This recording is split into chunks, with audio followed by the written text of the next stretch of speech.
അങ്ങനെ നമ്മുടെ സിനിമാ നടൻ ജനങ്ങളുടെ ഏറെ പ്രിയപ്പെട്ട സിദ്ദിഖ് കാക്ക പെട്ടിരിക്കുകയാണ്. പെടൽ എന്നൊക്കെ പറഞ്ഞു കഴിഞ്ഞാൽ നല്ല ഒന്നാന്തരം പെടലാണ് പെട്ടിരിക്കുന്നത്.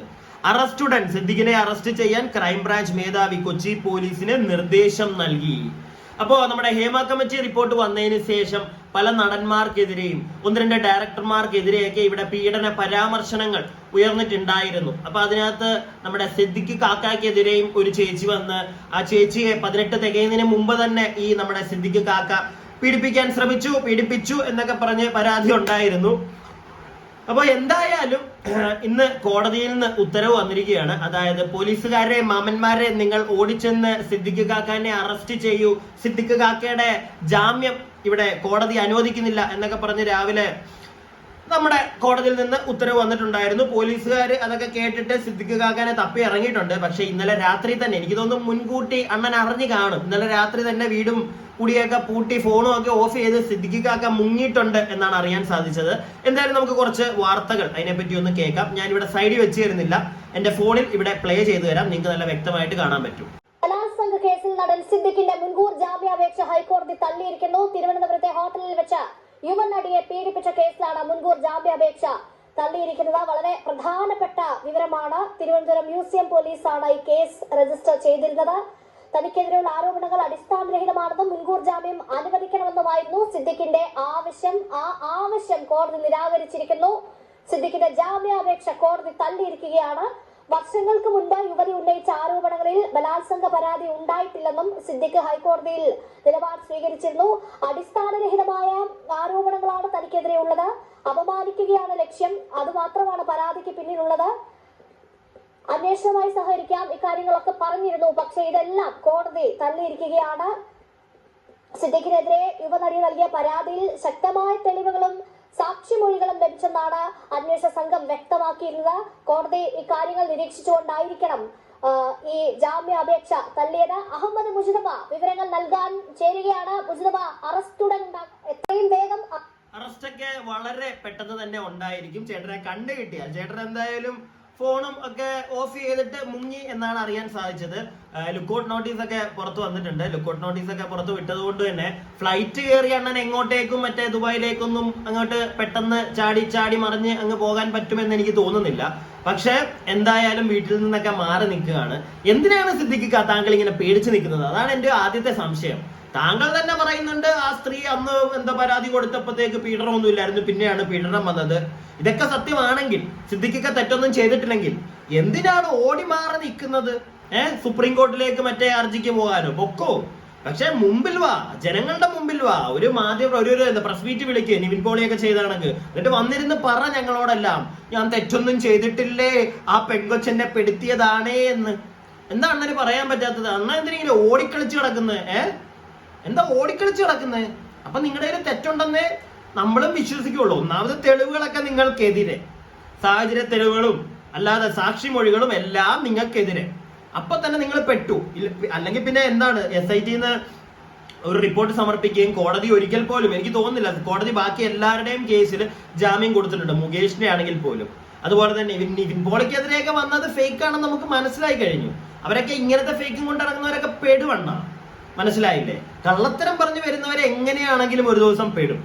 ഇപ്പൊ ഈ ഒരു സ്ത്രീ നിങ്ങൾക്കെതിരെ വന്നത് കള്ളത്തരം, ഒരു മൊത്തവും കള്ളത്തരമാണെന്ന് ഇവിടെ തെളിയട്ടെ.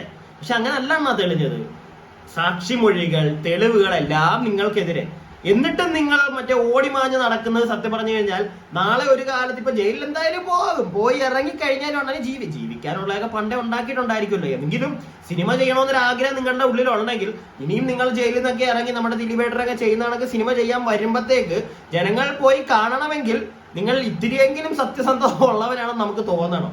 ഇത് നിങ്ങൾ ഈ ഓടിക്കളിച്ച് അങ്ങോട്ടും ഇങ്ങോട്ടും പിടികൊടുക്കാതെ നടക്കുമ്പോഴത്തേക്ക് ലുക്കൗട്ട് നോട്ടീസ് വരെ തനിക്കെതിരെ വരുന്നത്.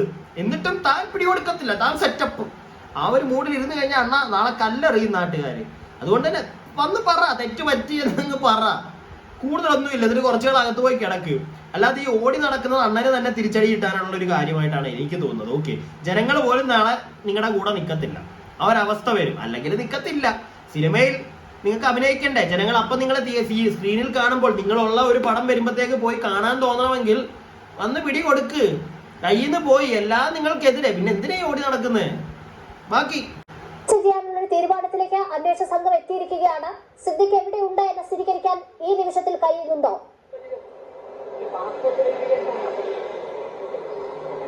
സിദ്ദിഖ് എവിടെയുണ്ടെന്ന് സംബന്ധിച്ച് ഇതുവരെയും ഒരു സ്ഥിരീകരണമില്ല. ഞാനിപ്പോൾ പടമുകളിലെ വീട്ടിലാണ്. ഇന്നലെ വൈകിട്ട് വരെ സിദ്ദിഖ് ഈ വീട്ടിലുണ്ടായിരുന്നു. പക്ഷെ അതിനുശേഷം പോയി എന്നാണ് നമുക്ക് മനസ്സിലാക്കാൻ സാധിക്കുന്നത്. എന്തായാലും ഈ മുൻകൂർ ജാമ്യാപേക്ഷ തള്ളിയതിനു ശേഷം സിദ്ദിഖ് വീട്ടിലേക്ക് വന്നിട്ടില്ല എന്നാണ് ലഭ്യമാകുന്നത്. ഈ വീട്ടിലുള്ള ആരും തന്നെ പുറത്തോട്ട് വരികയോ ഇവിടെ ഉണ്ടോ എന്നുള്ള ചോദ്യത്തിന് മറുപടി നൽകാനോ തയ്യാറായിട്ടില്ല.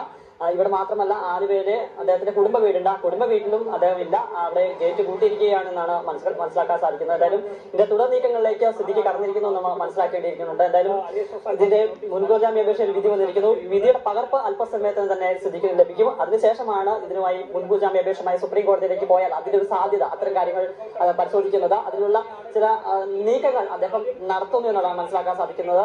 മുതിർന്ന അഭിഭാഷകൻ കൂടിയായ രാമൻപിള്ളയാണ് അദ്ദേഹത്തിന്റെ അഭിഭാഷകൻ. അതുകൊണ്ട് തന്നെ അതിന്റെ ഒരു സാധ്യതയെ കുറിച്ച് സംബന്ധിച്ച് സിദ്ദിഖ് അദ്ദേഹവുമായി സംസാരിക്കുന്നുള്ള വിവരം നമുക്ക് ലഭ്യമാകുകയും ചെയ്യുന്നുണ്ട്. അതായത് കഴിഞ്ഞ ദിവസങ്ങളിലൊക്കെ നമ്മൾ സിദ്ദിഖിനെ പൊതുവേദികളിലൊക്കെ കണ്ടതാണ്. കവി പൊന്മയുടെ സംസ്കാര ചടങ്ങുകളിലൊക്കെ സിദ്ദിഖ് ഉണ്ടായിരുന്നു. അതായത് ഈ വിധി വരുന്നതോടെ വരെ അന്വേഷണ സംഘം അറസ്റ്റ് ചെയ്യില്ല എന്നുള്ള കാര്യത്തിൽ സിദ്ദിഖിന് ഉറപ്പായിരുന്നു. അതുകൊണ്ട് തന്നെ സിദ്ദിഖ് പുറത്തുണ്ടായിരുന്നു. പക്ഷെ ഇപ്പോൾ സിദ്ദിഖിനെ കുറിച്ച് വിവരമില്ല. നമ്മൾ സിദ്ദിഖിനെ ഫോണിൽ സംസാരിക്കുന്നുണ്ട്. ഫോൺ ഓഫ് ചെയ്ത നിലയിലാണ്.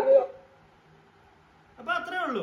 സംഗതി വേറൊന്നുമില്ല. കഴിഞ്ഞ ദിവസം നമ്മുടെ പൊന്നമ്മ ചേച്ചി മരിച്ച ആ ഒരു ചടങ്ങിലൊക്കെ കളമശ്ശേരിയിൽ സിദ്ദിഖേട്ടൻ ഉണ്ടായിരുന്നു. ഇക്കാക്ക അവിടെ ഉണ്ടായിരുന്നു. എന്താണെങ്കിലും അപ്പം അന്നൊന്നും വലിയ മാധ്യമങ്ങളോടൊന്നും അണ്ണം മിണ്ടിയിട്ടില്ല. ഇപ്പൊ അണ്ണൻ മുങ്ങാൻ കാരണം അണ്ണന്റെ കയ്യിൽ നിന്ന് എനിക്ക് തോന്നുന്നു അണ്ണന്റെ അഡ്വക്കേറ്റ് തന്നെ പറഞ്ഞു കാണും, മോനെ നീ മാറിക്കോ, ഇതിലൂടെ നിന്ന് കഴിഞ്ഞാൽ പണി കിട്ടും എന്ന് പറഞ്ഞിട്ട് എങ്ങോട്ടേലും മാറിക്കാണും. പക്ഷെ അത് ചെറ്റത്തരം.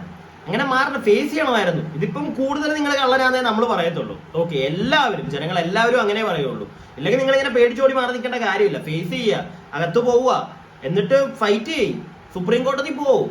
നിങ്ങളുടെ ഭാഗത്ത് തെറ്റില്ല നിങ്ങൾക്ക് തോന്നുന്നുണ്ടെങ്കിൽ അങ്ങനെ ചെയ്യും. എന്തിനാണ് ഈ പേടിച്ചോടി മാറി നിൽക്കുന്നത്? അതാണ് ചോദ്യം. സിദ്ദിഖിനെതിരെ പരാതി കൊടുത്ത ആ ഒരു പെൺകുട്ടി ഇന്ന് രാവിലെ മാധ്യമങ്ങളെ കണ്ടിട്ടുണ്ടായിരുന്നു. അപ്പോൾ മാധ്യമങ്ങളോട് കുറച്ച് കാര്യങ്ങൾ പറയുന്നുണ്ട്, അതുകൂടെ നമുക്കൊന്ന് കാണാം. ഫസ്റ്റ് ഓഫ് ഓൾ ഞാൻ ഹാപ്പിയാണ്. ഈ ഒരു ഇന്ന് നടന്ന രീതിയിൽ ഞാൻ ഹാപ്പിയാണ്. മുന്നോട്ട് പോകുമ്പോഴാണെങ്കിലും ഞാൻ ഇത് എക്സ്പെക്ട് ചെയ്യുന്നുണ്ട് തീർച്ചയായിട്ടും. അത് തന്നെ ഈ പറഞ്ഞ പോലെ SIT ഇൻവെസ്റ്റിഗേഷനിൽ എനിക്ക് നല്ല രീതിയിലുള്ള അൺസാറ്റിസ്ഫാക്ഷൻ ഉണ്ട്. ഇപ്പം റീസെന്റ് ആയിട്ടാണെങ്കിലും ഞാൻ വളരെയധികം കോൺഫിഡൻഷ്യൽ ആയിട്ട്, ഈ ഒരു വിഷയത്തിന്റെ ഒരു സെൻസിറ്റിവിറ്റി വളരെ ഗുരുതരമാണല്ലോ. അപ്പം അത് കീപ്പപ്പ് ചെയ്യാതെ അതിന്റെ ഇൻഫർമേഷൻസ് ആണെങ്കിലും വളരെ മൈന്യൂട്ടുള്ള ഡീറ്റെയിൽസ് ആണെങ്കിലൊക്കെ മാധ്യമങ്ങൾക്ക് മുമ്പിൽ ലീക്ക് ആയതിൽ എനിക്ക് SIT-യോട് എനിക്ക് നല്ല രീതിയിൽ വെരി മച്ച് അൺസാറ്റിസ്ഫൈഡ് ചെയ്തത്. സോ അതുകൊണ്ട് ഞാൻ DGPക്ക് ഫയൽ ചെയ്തിട്ടുണ്ട് കംപ്ലൈന്റ്. അതിനകത്ത് കാര്യങ്ങൾ ചൂണ്ടിക്കാണിച്ചുകൊണ്ട് തന്നെ ചെയ്തിട്ടുണ്ടായിരുന്നു. മെയിൻ വേറൊരു കാര്യം എന്ന് പറയുന്നത്, ഈ പറഞ്ഞ പോലെ ഇവർക്ക് കയ്യിലുള്ള പ്രതിയുടെ കയ്യിലുള്ള ഇലക്ട്രോണിക് എവിഡൻസുകൾ എല്ലാം നശിപ്പിക്കുക, ഇങ്ങനെയുള്ള കാര്യങ്ങൾ കൂടുതൽ ടൈം കൊടുത്തിട്ടുണ്ടെന്നുള്ള ഒരു ഫാക്ടറാണ്. ഇപ്പൊ സാക്ഷികളെ ആണെങ്കിലും ഒക്കെ അവർക്ക് സ്വാധീനിക്കാം, സമയം കിടക്കില്ല. അപ്പൊ അതുകൊണ്ട് തന്നെ അതൊക്കെയാണ് ഞാൻ ചൂണ്ടിക്കാണിച്ചൊരു വിഷയം എന്ന് പറയുന്നത്. ഈ ഒരു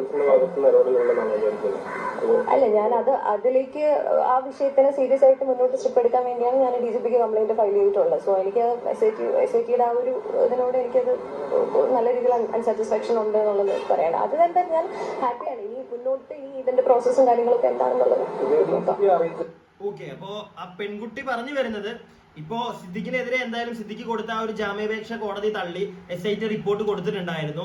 എന്നിട്ടും ആ പെൺകുട്ടി പറയുന്നത് SIT-യുടെ നേരെ ആ കുട്ടി കുറച്ച് പരാമർശങ്ങൾ ഉയർത്തുകയാണ്. സംശയമുണ്ട്, SIT എന്തിനാണ് ഇത്ര ഇത് ഡിലേ ആക്കിയത്. അവള് പറയുന്നതിനകത്ത് തെറ്റുണ്ടെന്ന് എനിക്ക് തോന്നുന്നില്ല. കാരണം ഇത്രയും ഡിലേ ആക്കുമ്പോഴത്തേക്ക് എന്താണെങ്കിലും സിദ്ദിഖിന് തെളിവുകൾ നശിപ്പിക്കാനും ഒക്കെ സമയം കിട്ടുകയാണ്. എന്തിന് ഇത്രയും നാൾ താമസിപ്പിച്ചു? അല്ലെങ്കിൽ അതുകൊണ്ട് ആ കുട്ടി DGPക്ക് ഒരു കേസും കൂടെ കൊടുത്തിട്ടുണ്ട്. SIT ഇങ്ങനെ താമസിപ്പിക്കുന്നു, എന്തുകൊണ്ട് നേരത്തെ കോടതിയിലേക്ക് കൊടുക്കുന്നില്ല റിപ്പോർട്ടുകൾ എന്നൊക്കെ പറഞ്ഞുകൊണ്ട് ആ കുട്ടി ഒരു പരാതിയും കൂടെ കൊടുത്തിട്ടുണ്ട്.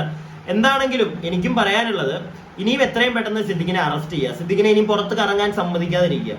കാരണം തെളിവുകളെല്ലാം അദ്ദേഹത്തിനെതിരെയാണ്. എല്ലാ തെളിവുകളും അദ്ദേഹത്തിനെതിരെയാണ്. അങ്ങനെ അദ്ദേഹത്തിനെതിരെ എല്ലാ തെളിവുകളും ഉണ്ടെങ്കിൽ, അദ്ദേഹം ചെയ്തത് തെറ്റാണെങ്കിൽ ഇനിയും അദ്ദേഹം പുറത്ത് കിടന്ന് കറങ്ങണ്ട. കാരണം പുറത്ത് ഇനിയും കിടന്ന് കറങ്ങി കഴിഞ്ഞു കഴിഞ്ഞാൽ ഇതുപോലെ തന്നെ എന്താണ് സാക്ഷികളെ സ്വാധീനിക്കാനോ അല്ലെങ്കിൽ തെളിവുകൾ നശിപ്പിക്കാനോ ഒക്കെ അദ്ദേഹത്തിന് പറ്റും. കാരണം അദ്ദേഹത്തിന്റെ കയ്യിൽ നല്ല കാശുണ്ട്. പൂത്ത കാശുള്ള സിനിമാക്കാരൻ തന്നെയാണ് സിദ്ദിഖ്. വേണമെങ്കിൽ എനിക്ക് തോന്നുന്നു ഇവിടുന്നൊക്കെ ഹെലികോപ്റ്റർ ഒക്കെ എടുത്ത് വേണമെങ്കിൽ എന്നാൽ പറക്കുവേടെ ആ പരിപാടി വേണമെങ്കിൽ കാണിക്കും. സോ അതിനൊന്നും അനുവദിക്കാതെ എത്രയും പെട്ടെന്ന് കൂട്ടുകാരനെ പിടിച്ച് അകത്തിടുക. എന്നിട്ട് കൂട്ടുകാരൻ വേണമെങ്കിൽ സുപ്രീം കോടതി പോട്ടെ. എന്നിട്ടും ഈ തെളിവുകളൊക്കെ ഫേക്ക് ആണെന്ന് അറിഞ്ഞ് അല്ലെങ്കിൽ ഫേക്ക് ആണെന്ന് തെളിയട്ടെ. അപ്പോൾ അണ്ണം പുറത്തു വരട്ടെ. പക്ഷെ അങ്ങനെ തെളിയുമോ? അങ്ങനെ വീണ്ടും തെളിയുകയാണെങ്കിൽ ഇവിടുത്തെ നിയമ സംഹിതയോട് നമുക്ക് പുച്ഛം മാത്രമേ തോന്നുള്ളൂ. കാരണം ഏകദേശം നല്ല രീതിയിൽ പ്രൂവൺ ആയി. ഇല്ലെങ്കിൽ എന്തുകൊണ്ട്, തെളിവുകളുടെ കാര്യം വിടുക, എന്തുകൊണ്ട് അയാൾ ഒരു അക്ഷരം മിണ്ടുന്നില്ല, ഞാനത് ചെയ്തിട്ടില്ല എന്ന് പൊതുസമൂഹത്തോട് എന്തുകൊണ്ട് വെള്ളയും ഇട്ടിരിക്കുന്ന അണ്ണം വന്നിട്ട് പറയുന്നില്ല? അതാണ് സംശയം.